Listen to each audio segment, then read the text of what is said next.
अस्सलाम वालेकुम नाजरीन, आप देख रहे हैं फ़ख्र न्यूज़ और मैं हूं सादिया बतूल। आइए नाजरीन, आपको लिए चलते हैं सऊदी अरब के साहिली शहर अल खुबर में, जहां से फ़ख्र न्यूज़ के bureau chief Kaleem Rao elite forum के 11वीं सालगिरह पर ख़वातीन के शानदार और यादगार इवेंट की तफसील बता रहे हैं।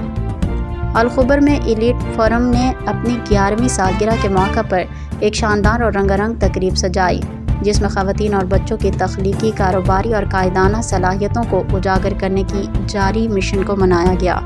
2013 में कायम होने वाला ये फोरम ख़वातीन को बाइख्तियार बनाने के लिए अपने मकासद के हसूल में मुसलसल तरक्की कर रहा है। इस तकरीब के एहतमाम अल खुबर टीम के अरकान सादिया तजम्मुल, आयशा तारिक, मदीहा मुजम्मिल और ज़ैनब मिनहास ने किया। तकरीब की जगह को शानदार मुग़लिया थीम के मुताबिक खूबसूरती से सजाया गया था और इसमें मुख्तलिफ़ कम्युनिटीज़ की ख़वातीन ने शिरकत की। एलीट फोरम के मेंबरान को कारकर्दगी की बुनियाद पर हौसला अफजाई के लिए खसूसी एवार्ड से नवाजा गया।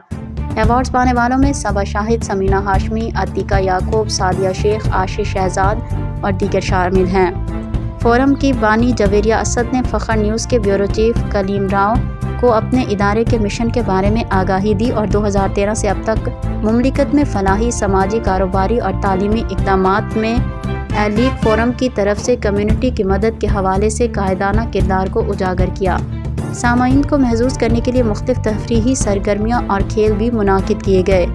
एलीट फोरम के मेंबरों ने खसूसी ड्रामा नया पाकिस्तान में मुग़ल आज़म पेश किया, जिसमें आयशा तारिक, समरीन अरशद, मदीहा मुजम्मिल, अनशीरा शेख और खदीजा यासिर ने हिस्सा लिया। उनकी परफॉर्मेंस को सामाईन ने खूब सराहा।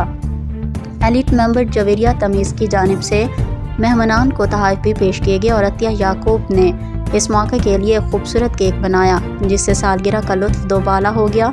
शिरकत करने वाली तमाम ख़वातीन ने फोरम की कोशिशों की तारीफ़ की और कहा कि एलीट फोरम ख़वातीन और बच्चों के लिए एक मयारी प्लेटफॉर्म है और उनके तमाम प्रोग्राम्स कम्युनिटी में एक मुस्बत तब्दीली लाए हैं।